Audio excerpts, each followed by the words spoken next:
सस्ती एवं गुणवत्तापूर्ण शिक्षा, इस पर थोड़ी हम लोग बात करें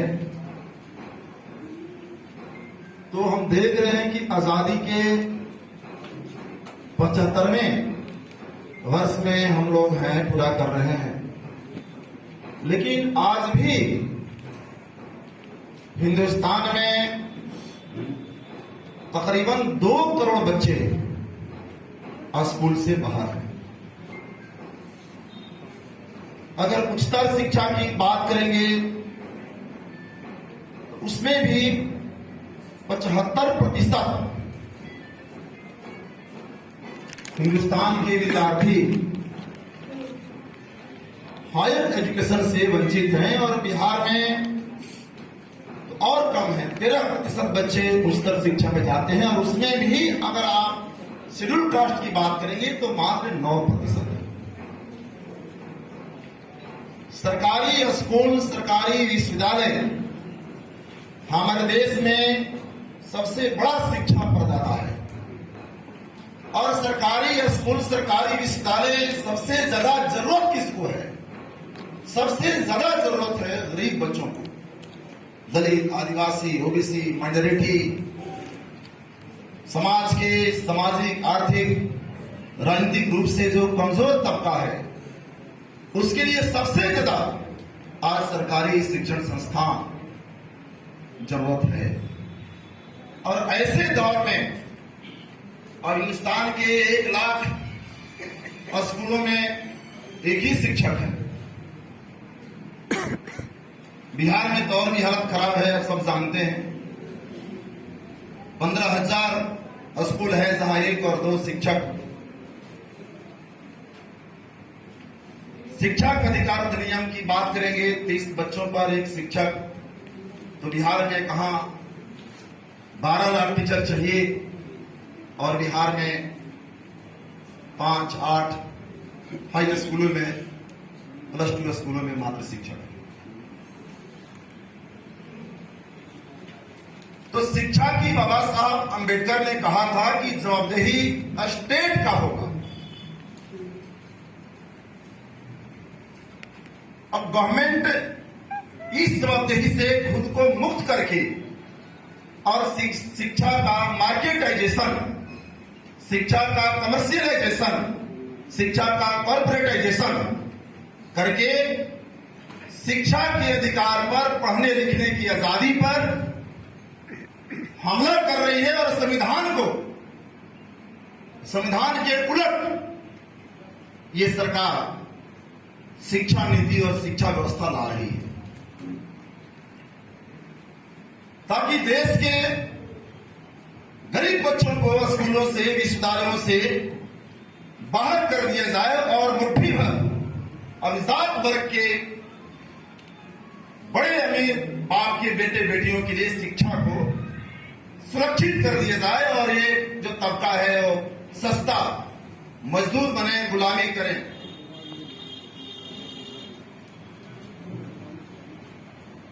हालत यह है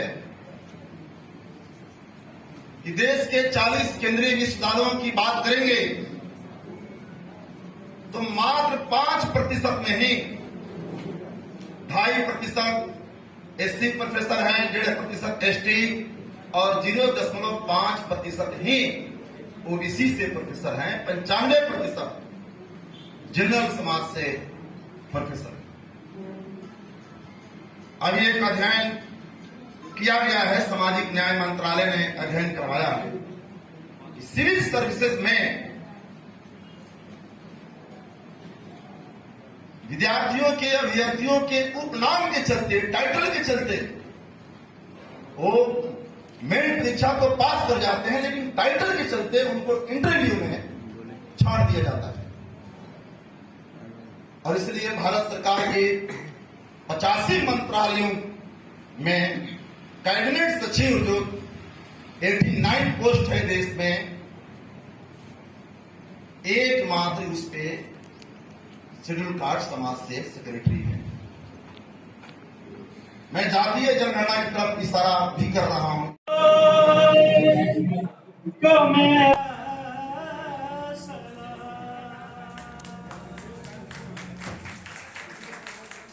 लिखने वालों को मेरा सलाम, लिखने वालों को मेरा सलाम, पढ़ने वालों को मेरा सलाम, लिखने वालों को मेरा सलाम, पढ़ने वालों को मेरा सलाम। क्रांति की राह में जो मरे, क्रांति की राह में जो मरे, उन शहीदों को मेरा सलाम। आँख में जिनकी चिंगारियाँ, आँख में जिनकी चिंगारियाँ, उन जवानों को मेरा सलाम।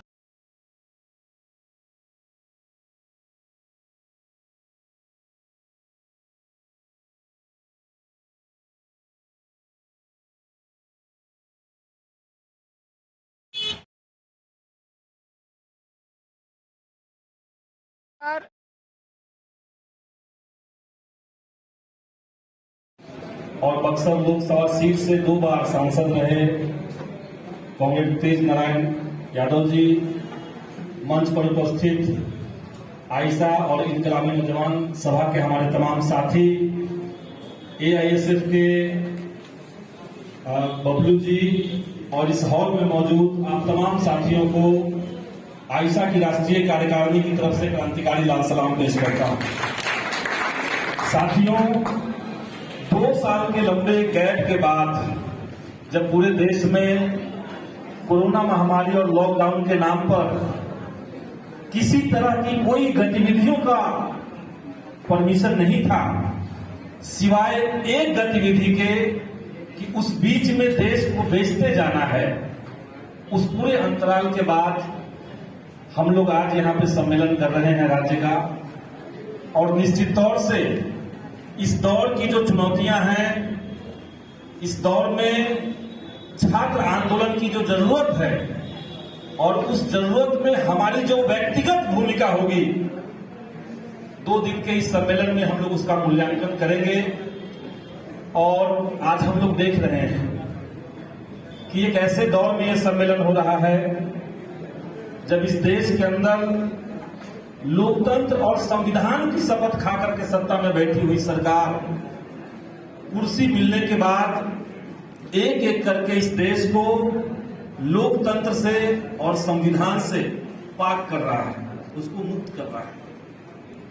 लगातार संवैधानिक मूल्यों की धज्जियां उड़ रही है, यहां तक कि सरकार खुद अपने नागरिकों के खिलाफ, विपक्ष के नेताओं के खिलाफ, पत्रकारों के खिलाफ पेगासस की जासूसी करवा रहा है। तो एक कठिन दौर तो है। और ब्रेख्त ने कहा था कि क्या जुल्मतों के दौर में भी गीत गाए जाएंगे, और ब्रेख्त ने इसका जवाब दिया अगली पंक्ति में कि हां, जुल्मतों के दौर के ही गीत गाए जाएंगे। तो निश्चित तौर से ये जो जुल्मतों के दौर है आज, जब देश में लोकतंत्र, संविधान, शिक्षा, स्वास्थ्य, रोजगार और जनता के तमाम अधिकारों के ऊपर एक मुसलसल हमला है। आमतौर पे 1 सप्ताह के भीतर सरकार की तरफ से पूरे देश में अगर देखिए तो 1 सप्ताह के अंदर भाजपा सरकार की तरफ से 7 से ज्यादा हमले, 7 से ज्यादा सर्कुलर इस देश की जनता के ऊपर है। 365 दिनों में 500 से ज्यादा सरकारी हमले जनता के ऊपर आज हम लोग देख रहे हैं। शिक्षा और रोजगार के साथ विडंबना ये हो चुकी है कि कुर्सी में बैठी हुई जो राजनीति है, यानी आरएसएस और बीजेपी की राजनीति, इन्हें शिक्षा से खासा दिक्कत है। अगर लोग शिक्षित हो जाएंगे, तार्किक हो जाएंगे, तब वो भाजपा की राजनीति से सहमत नहीं हो सकते। और इसीलिए संस्थानों को एक के बाद एक बर्बाद करने का जो एजेंडा है वो भाजपा का रहा है। नई शिक्षा नीति के बारे में कई साथियों ने बात कही, लेकिन ये जो विजन है कि देश की शिक्षा व्यवस्था से वंचित तबकों को बाहर धकेल देना है, ये जो दृष्टि है बीजेपी के अंदर, ये नई नहीं है। जब इस देश के भीतर अटल बिहारी वाजपेयी देश के प्रधानमंत्री थे, तब उन्होंने एक कमेटी बनाई थी शिक्षा को लेकर के, और उस कमेटी का नाम था बिरला अंबानी कमेटी।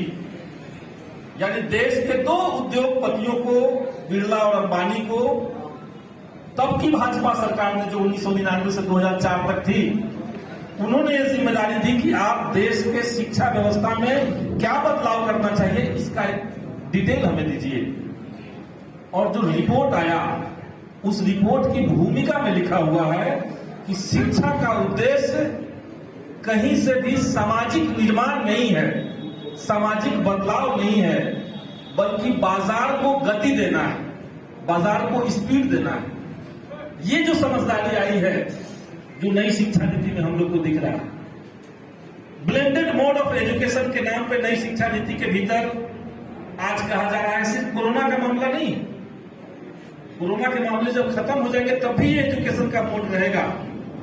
उसमें कहा जा रहा है कि मास्टर्स की जब जहां पे पढ़ाई होगी, वहां पे 40 और 60 के रेशियो में 40% क्लासरूम में पढ़ाई होगी और 60% जो पढ़ाई होगी वो ऑनलाइन मोड में होगा, और ये पूरे देश में लागू होगा। एक ऐसे देश में जो भौगोलिक रूप से काफी विविधता लिए हुए है, जंगल के इलाके में लोग रह रहे हैं, पहाड़ी इलाकों में लोग रह रहे हैं, ऐसे इलाकों में भी लोग हैं जहां तक आज तक सरकार की कोई योजना नहीं पहुंची है। वैसे देश में अगर कोई कहे कि शिक्षा का 60% मोड जो होगा वो ऑनलाइन मोड होगा, इसका सीधा मतलब है कि एजुकेशन जो है वो आम जनता के लिए अब नहीं। बिहार में इसी कड़ी में हम देख रहे हैं कि एक और नया हमला सीबीसीएस का हमारे सामने आया है। पटना विश्वविद्यालय में ये लागू हुआ है, वीर कुंवर सिंह यूनिवर्सिटी में शायद लागू हो चुका है, और बिहार के तकरीबन सारे विश्वविद्यालयों में इसको लागू करने की तैयारी हो चुकी है। सीबीसीएस में कहा जा रहा है कि जो छात्र ग्रेजुएशन करेंगे उनको 3 साल का अपना सब्जेक्ट लेकर के पढ़िए, ये सिस्टम नहीं चलेगा। आपको 24 क्रेडिट पूरा करना है, सरकार का ये फरमान है। अगर कोई छात्र इतिहास में एडमिशन लेता है तो संभव है कि उसको संस्कृत पढ़ना पड़े, उसको होम साइंस पढ़ना पड़े, उसको अर्थशास्त्र भी पढ़ना पड़े, यानी आपको कई सब्जेक्ट पढ़ने पड़ेंगे। इसका सीधा ओरिएंटेशन क्या है, लक्ष्य क्या है सरकार का? लक्ष्य है कि आपको हर चीज थोड़ा थोड़ा पढ़ना है, पूरा कोई चीज नहीं पढ़ना है, डीप नॉलेज नहीं चाहिए। रिसर्च ओरिएंटेशन जिसको कहते हैं, आप रिसर्च की तरफ आगे बढ़ें, पीएचडी करने की तरफ बढ़ें, उच्च शिक्षा में जाएं, इसकी तमाम संभावनाओं को खत्म कर देने के लिए ग्रेजुएशन में ये जो साजिश सीबीसीएस का है, ये आज बिहार में थोप दिया गया है। बिहार के छात्र जो हैं इस मामले में उनको कोई पता नहीं। इसी तरीके से रोजगार का हालत है बिहार के अंदर, 19 लाख रोजगार की बातें लोगों ने की, लेकिन जो तमाम बहालियां हैं वो बहालियां किस तरीके से बेहाल है, किस तरीके से हर बहाली के अंदर आज अस्पष्टता है, भ्रष्टाचार है, लूट है, और इसलिए पूरे बिहार के नौजवानों को हम कहेंगे कि ये आखिरी समय आ चुका है। पानी जो है वो सर के ऊपर जा चुका है।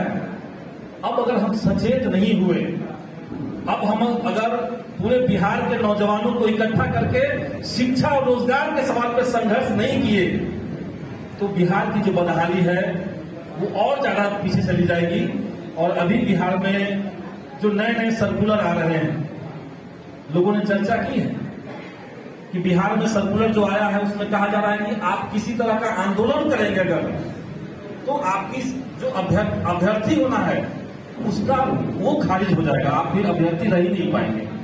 तो ये जो अनडेमोक्रेटिक तरीके का अलोकतांत्रिक लगातार सर्कुलर आ रहे हैं, आपके अधिकारों पे हमले हो रहे हैं, और इसीलिए हमें लगता है कि आज आयशा जहां से अपना शुरुआत किया था 1990 का वो दशक, हमें लगता है कि वो दौर और आज का दौर, उस दौर में जाकर के हम लोग को सबक लेने की जरूरत है। साथियों, 1990 का दशक हम लोग जानते हैं कि भगवा ब्रिगेड ने पूरे देश के भीतर सांप्रदायिकता फैला करके बाबरी मस्जिद विध्वंस के नाम पे एक बड़ी गोलबंदी की, और तमाम जो विश्वविद्यालय थे, जो कॉलेजेस थे, उनको अपना प्रयोगशाला बना दिया था। ठीक उसी समय कांग्रेस पार्टी की सरकार थी और कांग्रेस ने फरमान जारी किया कि अब निजीकरण होगा, हर क्षेत्र में हम निजीकरण करेंगे, प्राइवेट हाथों को जिम्मेदारियां देंगे।